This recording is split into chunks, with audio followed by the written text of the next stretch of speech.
On December 30th, 1916, in St. Petersburg, a man lay dead on the floor in the home of a right-wing politician. As he lay there dying, his murderers stood over him, confused and alarmed.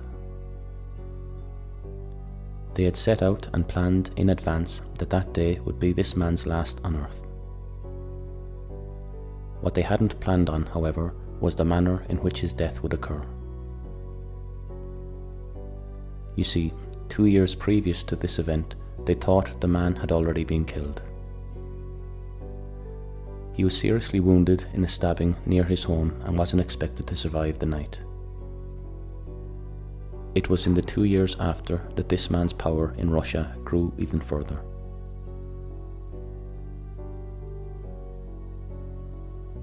When the man arrived to the home where he would meet his friend, he arrived without concern. He arrived for a casual meeting with colleagues and friends. He was handed a drink which he gleefully accepted and drank it without effort. The drink was Madeira wine and it was poisoned. The man drank 3 glasses of it. To the amazement of those in the room aware of the plan, not only did the poison not kill him, but the wine didn't even get him tipsy. A few hours later, upon coming to the realization that the plan had failed, the soon-to-be murderers hatched a quick plan to convince that man to go to the basement where he would be shot. They lured him down with talk of the basement being the location of better drinks. As he entered the room, the man was told to face the crucifix on the wall and say a prayer. A gun was placed against his chest and a trigger was pulled. The man collapsed to the floor and lay there bleeding out. To cover up what they had done, one of the murderers put on his coat and hat, drove to his house and walked in, making it look to any neighbours that he'd returned home that evening. The plan had not worked perfectly, but their victim was dead and they had a reasonable cover story.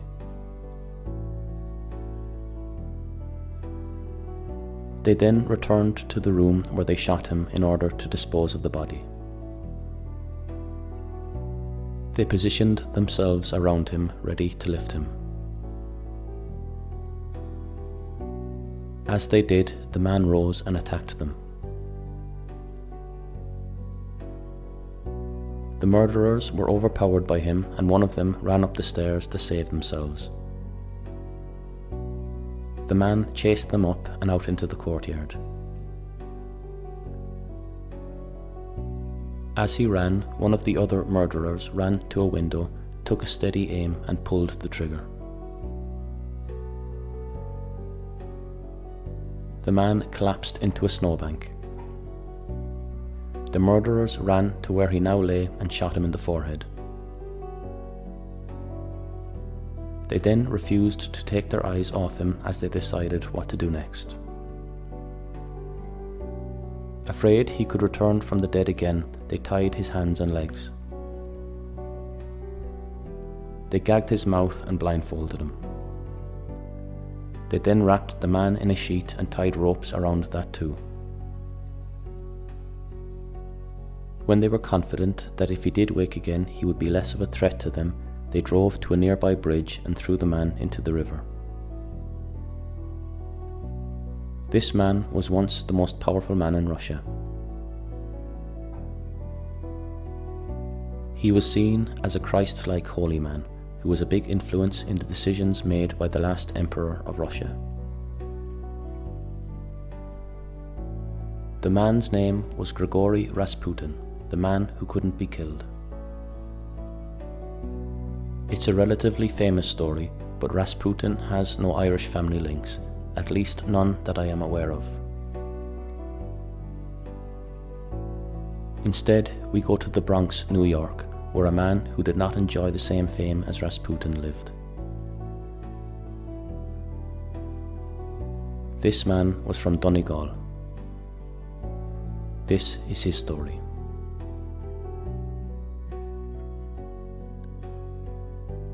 In County Donegal in 1873, a man was born. His name was Michael Malloy.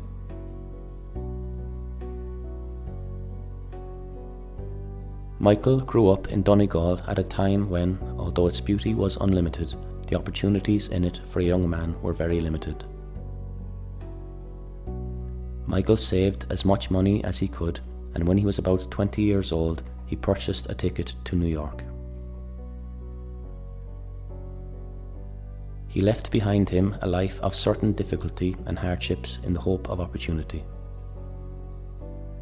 When he arrived in New York, he settled in the Bronx area. Initially, Michael began working for the New York City Fire Department. Here, he witnessed some horrific injuries, deaths, and trauma to the people he was trying to help. Like all good firemen, he did not shy away from any challenge on the job, as he understood his efforts were the difference between life continuing and life ending.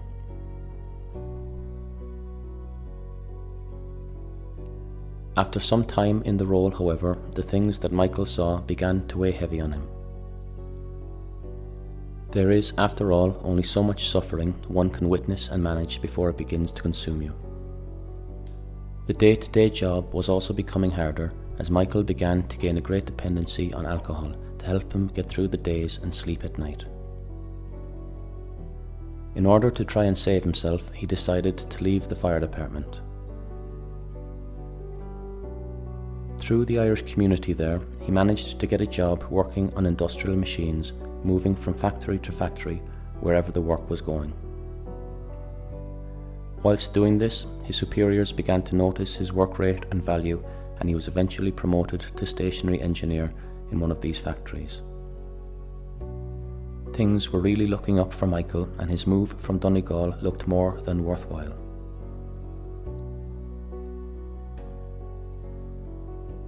This was until 1929, when the Wall Street crash happened and the Great Depression started. Within a few hours of the crash, Michael found himself with millions of others jobless, homeless, and helpless. The drinking started again.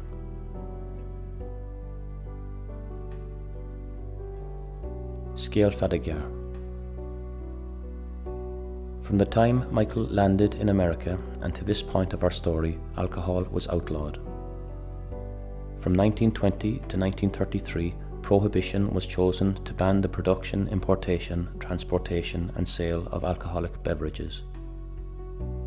Within 5 years of the laws being passed, the majority of people understood it wasn't working. Bootleggers began brewing their own alcohol. These brewers were not experienced or trained in how to make alcohol. They brewed whatever they could with whatever they could. Alcohol percentages and units couldn't be managed, and the other liquid ingredients couldn't be regulated. For the upper classes, this wasn't too much of an issue. If you knew somebody who knew somebody, you could get some nice wines from Spain or some whiskies from a distillery. For the working class, however, you got your alcohol from whoever had it. Your only variety of choice was, do you want it or not? Speakeasies popped up across America to sell illegal drinks. The lack of regulation created carnage for those who chose to consume alcohol after a day's work.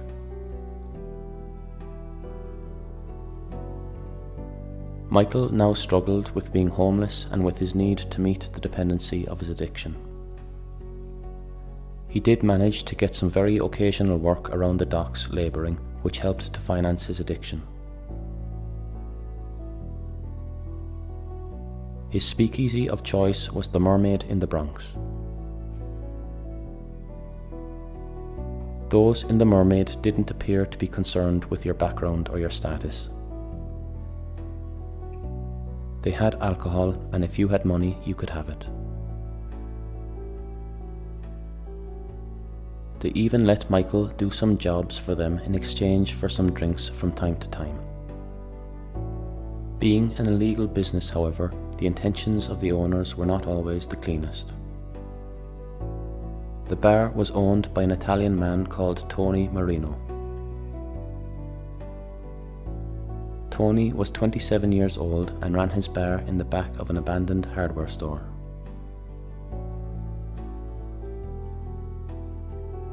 There wasn't much to be said about the bar itself.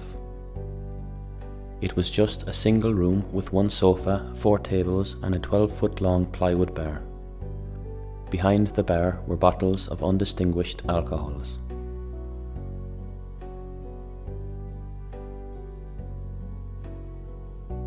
Tony himself was often too busy with what we will refer to as other activities to work the bar, and instead a 28-year-old Irishman, Joseph Murphy, ran the bar for him. Joseph, like Michael, also had a great dependency on alcohol, and it was this which led him to working in the bar. He too had become homeless, and in exchange for his work, Tony allowed him to sample some of the alcohol and sleep behind the bar. One day, Tony asked Joseph for a quiet word. He had heard that under current laws, anyone could take out a life insurance policy on anyone they wanted. Confused, Joseph nodded along. Tony then explained that if they took out a policy on a customer, gave them alcohol poisoning through their high-strength drink, the customer would die and they would collect the check. Desperate for money, Joseph agreed to the plan, and Tony enlisted 2 more men to join them: Francis Pasqua and Daniel Kreisberg. In 1932, the group of 4 soon-to-be murderers took notice of a young homeless woman called Mabel Carlson, who regularly drank in the bar. They convinced her to sign the insurance forms while she was drunk in the bar. A few weeks passed, and on St. Patrick's Day, 1932, they got Mabel drunker than drunk can be. When she passed out, they took her to an upstairs bedroom, took off all her clothes, covered her in ice-cold water, and put her in a bed next to a wide-open window. Mabel died that night. Tony received his insurance payout for her death. $2,000. The plan had worked and they covered it up relatively well. Delighted with how things had gone, the gang decided the following year to do it all again. As Michael drank in the bar, Tony identified him as their next victim. He instructed Joseph to become friendly with this fellow Irishman, and Joseph did what he was told, occasionally ignoring Michael's tab. Michael must have thought he had hit the friendship jackpot here to continue to feed his addiction. Tony, on the other hand, must have felt the need to hurry up with his plan before Michael drank himself to death. Some time went on, and while he was drunk, Michael was approached by Tony and his gang, and they convinced him to sign their insurance forms, not making him aware of who the beneficiaries were. So not to look suspicious, they let some time pass before enacting the next part of their plan.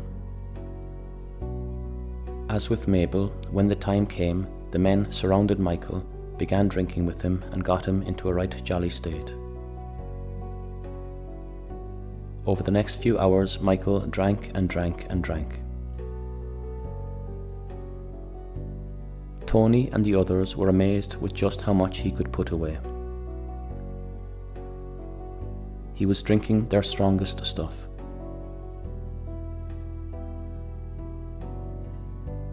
Becoming frustrated, at one point one of the gang members grabbed Michael by the chin, pushed his head back, and placed the neck of a bottle into his throat. Michael grabbed it off him and chugged it down. He then fell onto the floor. Quick to act, the gang grabbed him by his ankles and dragged him out into the snow and left him to die. Michael lay under the stars that night, the world spinning in his head and a victim of circumstance. Faced upright into the night sky, he eventually passed out and lay motionless in the snow. The following morning, Joseph went outside the bar and saw that Michael was gone. This was a sign of success, as the major cities had a habit of removing the dead homeless from the streets before anybody could see them, to ensure their images were not tarnished. Later that evening, Tony and the others entered the bar to a joyous Joseph, who told them their plan had worked and they should get their payout soon.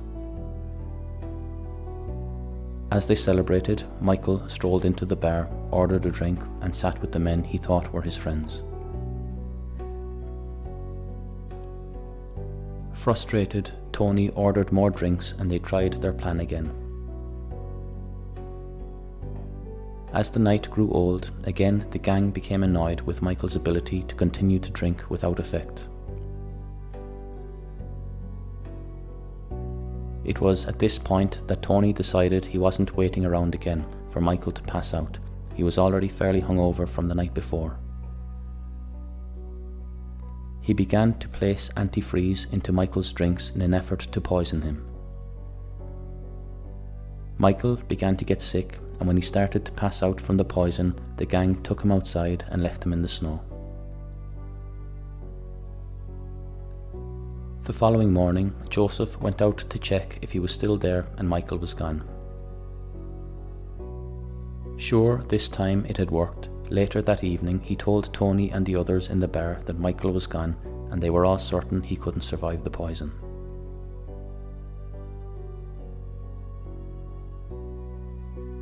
As they discussed what each would do with their share of the payout, in walked Michael again.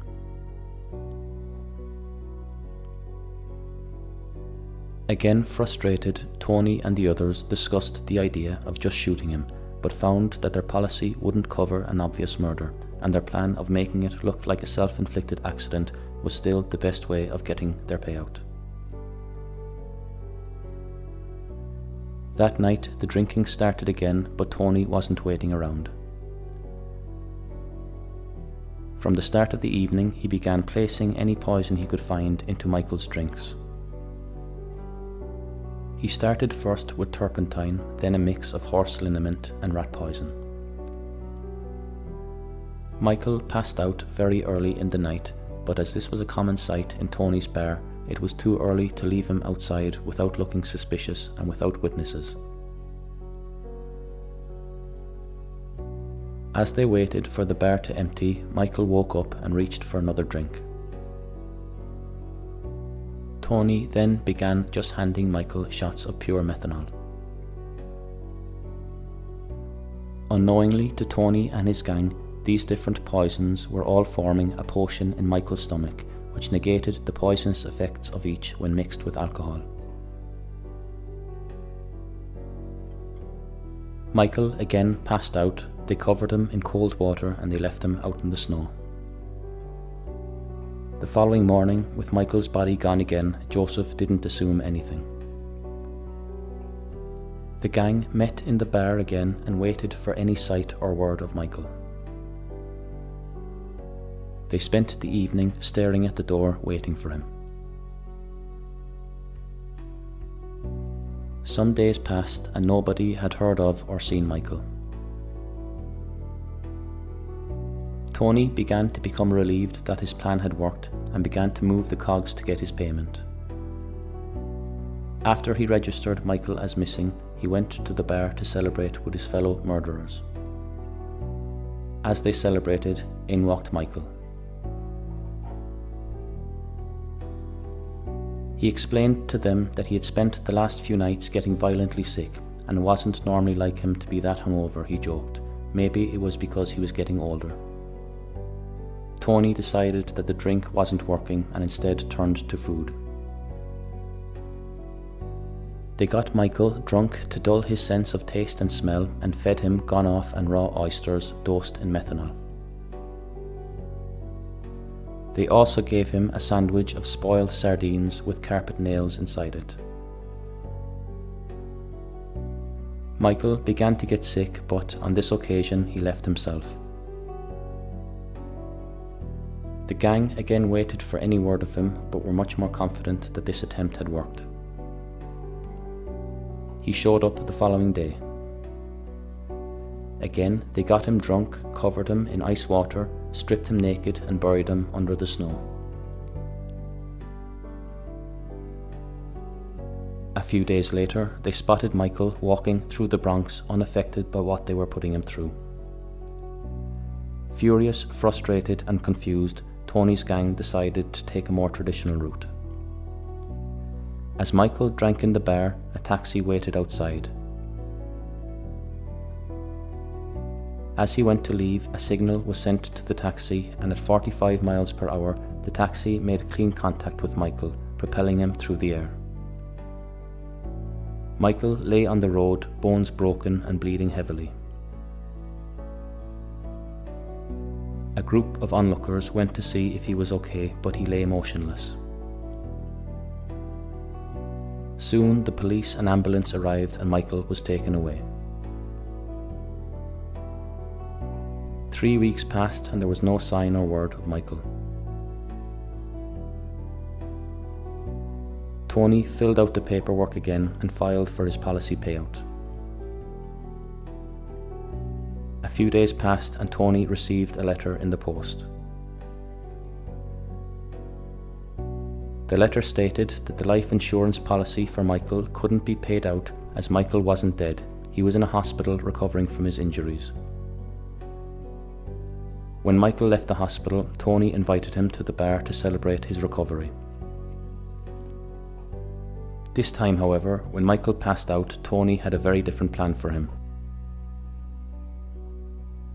They took Michael to one of the bedrooms in the house and forced a hose down his throat. The other end of the hose was connected to a coal gas jet. The gas was then turned on. Michael began to turn yellow and then black.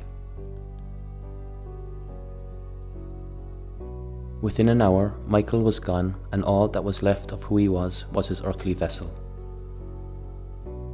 As soon as he was dead, the gang bound his hands and legs for fear he would come back, blindfolded him, covered him in a sheet, and tied ropes around that too. He was then placed into a shallow grave. The gang then went to a local doctor and forced him to sign a death certificate. This was quickly sent to the insurance company. As the weeks went on, the homeless Irish community began asking questions of the police if they knew where Michael was. They assumed he had been arrested and wanted to know where their friend was. Michael had been telling them of his nights with Tony, and they told these stories to the police. They told them of all the places he woke up and how awful the drinks tasted. They told them Michael's story of the terrible food in Tony's bar. They told them Michael's story of the taxi which hit him as he left the bar.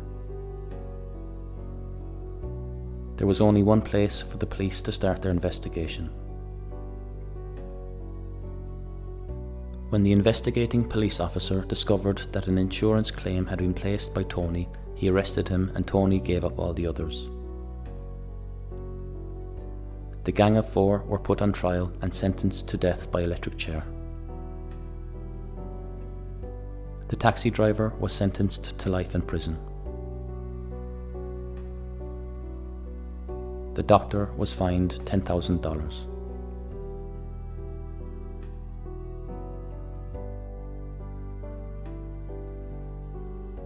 Today's music was written, performed and produced by myself, Ryan O'Halloran.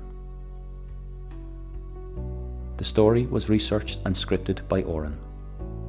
If you want to help to support this podcast, you can buy us a coffee at www.buymeacoffee.com/WeTheIrish or leave us a review on your podcast app. Ryan is Anam Dum, Gurav Mahagat, Slán Anish.